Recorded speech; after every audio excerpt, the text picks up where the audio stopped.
I'm Dr. Katie McGettigan and I'm a lecturer in American Literature at Royal Holloway University, and I'm going to be talking today about Tennessee Williams' plays Streetcar Named Desire and Cat on a Hot Tin Roof. I'm going to be talking about these plays in terms of Southern Gothic. So the Gothic, as you might know, is a genre that's generally about things that we're afraid of. Things about ourselves and about the societies that we live in that make us uncomfortable, dark and dangerous things that we try to repress, to put to one side, but often end up coming back in sort of haunting and mysterious ways. And these dark and frightening things are often associated with ideas of otherness, so people that we think are different from ourselves. So that might be the dead as opposed to the living, it might be social outcasts, it might be places and people that we think of as foreign.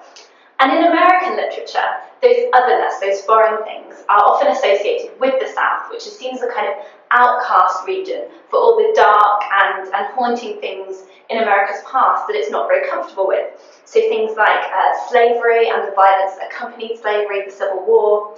Also, the South is seen as a kind of backward region, a place that refuses to move with the times, a place that's stuck in ideas of grandeur about its own past.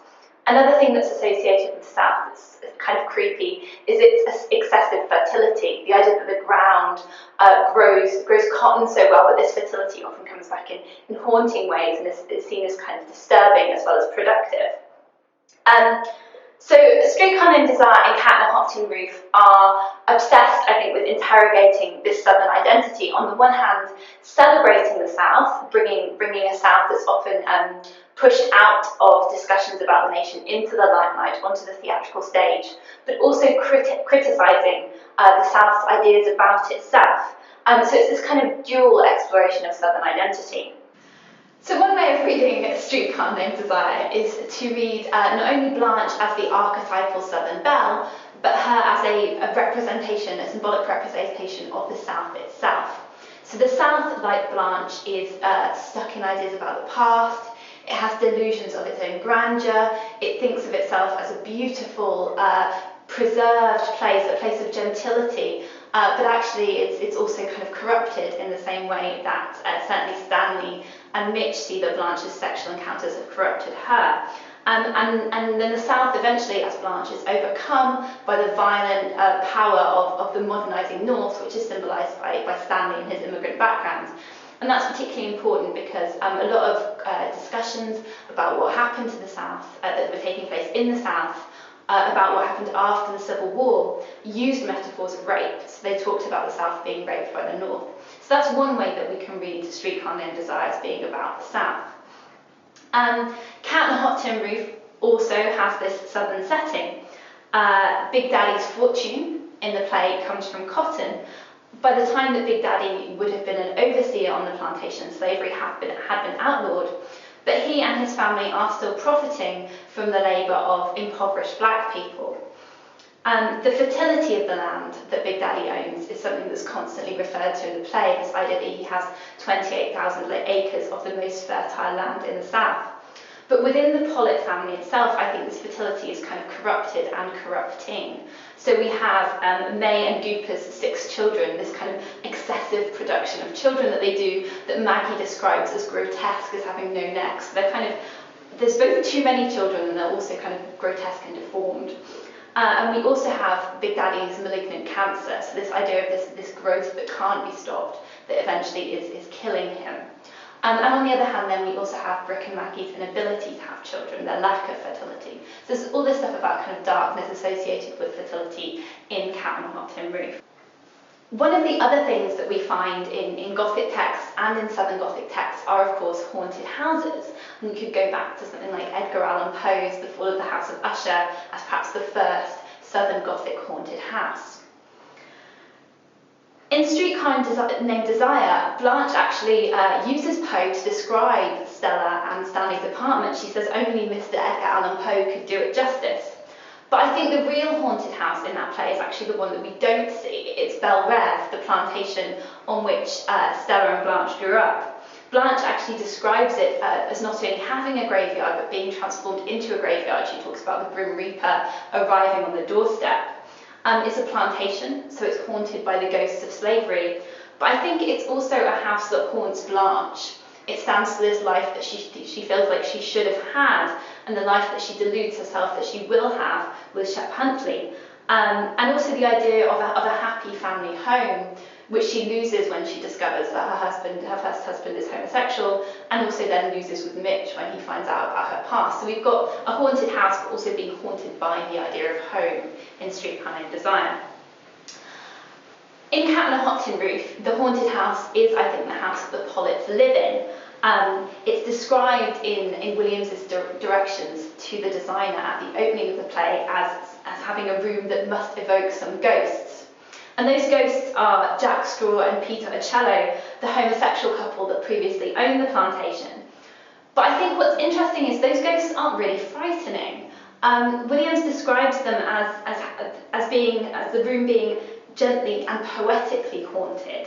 And even Big Daddy, who is maybe not the most tolerant man in the play, describes this plantation as a place for tolerance, a place where people, perhaps away from society, could be more themselves. The only person in the play, I think, who seems particularly haunted by these ghosts is Brick himself. And it seems to be part, that kind of homophobia, literal homophobia, these fear of these gay ghosts, is kind of directed inwardly towards Brick. So it's all part of his self-hatred. So the ghosts are really, in that play, I think, psychological part of Brick himself that he's trying to cast out his relationship with Skipper. I think there is something dark and disturbing about the Pollet house too, and I think it's to do with the basement. So we have this scene in the second act where Big Daddy talks about the furniture that he and Big Mama brought back from Europe on their honeymoon. And this could seem like maybe a scene that isn't that important, but I think it actually is, because they talk about this furniture being mildewing in the basement. And I think this is Williams saying something symbolic about America itself. One ideal about America is that it is this land of opportunity where people can go, they can make new lives for themselves, they can forget the past. So they emigrate from Europe, they leave all the darkness of Europe behind them, the feudal aristocracy, their poverty, and they can make something of themselves in democratic America. But what the Pollet House suggests is that all that baggage from Europe actually doesn't get left behind. It just gets stuck in the basement where you can forget about it, gets repressed downwards, and then it mildews, it eats away at the foundations. So I think that mildew in the basement is perhaps to do with America itself. So something else that I think is important about these two plays is the temporal tension between them. I think in both Streetcar Named Desire and in Cat on a Hot Tin Roof, we have characters that are pulling in different directions, some into the past and some forwards into the future. In Streetcar Named Desire, Blanche is obviously trying to fix herself in a deluded idea of the past that she has. So she's obsessed with this idea that she is the same person that she was 10 years ago. She hasn't put on an ounce of weight in 10 years. Stella sort of participates in this delusion with her by having the wrong number of candles on her birthday cake. Against this, we have Stanley, who's urging forward into the future. He's modernising, he wants to bring Blanche's deluded ideas of the past into the light and expose them. And I think this idea that the characters are perhaps all moving forwards on a track that they can't escape from is encapsulated in this idea of the streetcar, or the locomotive that we keep hearing outside the window, that has to run down the tracks, that can't go anywhere else, that just has to keep going forward towards its destination. And as Stanley says to Blanche when he rapes her, we've had this day with one another since the beginning, this idea that it's moving towards this fated climax. Cat on a Hot Tin Roof, the character who's obsessed with the past in that play is Brick. He keeps, like Blanche, I think, in Streetcar Named Desire, he wants to recreate his past. So before the play begins, he breaks his ankle trying to jump over the hurdles that he used to jump over on the athletics track, only of course now he can't do it, so he can't recreate his past. Brick's broken ankle then, I think, is symbolic of what we might think of as a traumatic wound. So trauma comes from past pain that's re-experienced in the present. And in Brick, that past pain of Skipper's death and the love that they perhaps couldn't speak for each other becomes physically embodied in this broken ankle. And I think it's important that Brick starts to feel this pain more severely. He's forced to put weight on his wounded ankle when he's having that conversation with Big Daddy about what happened with Skipper.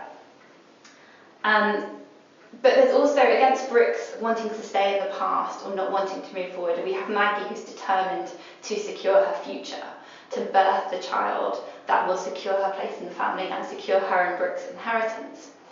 But what I think is interesting about both Streetcar Named Desire and Cat on the Hot Tin Roof is that they both have ambiguous endings. We're left wondering what's going to happen next. What will happen to Blanche after she goes into the hospital? Will Stanley and Stella have a future together despite the violence of their relationship? Is it better, will Maggie manage to have Brick's baby? And is it worse if she does or worse if she doesn't? She's going to be trapped in this cage of a family forever, or she's going to be cast out. So we're left wondering, I think, at the end of these plays, what the future holds for all of these characters.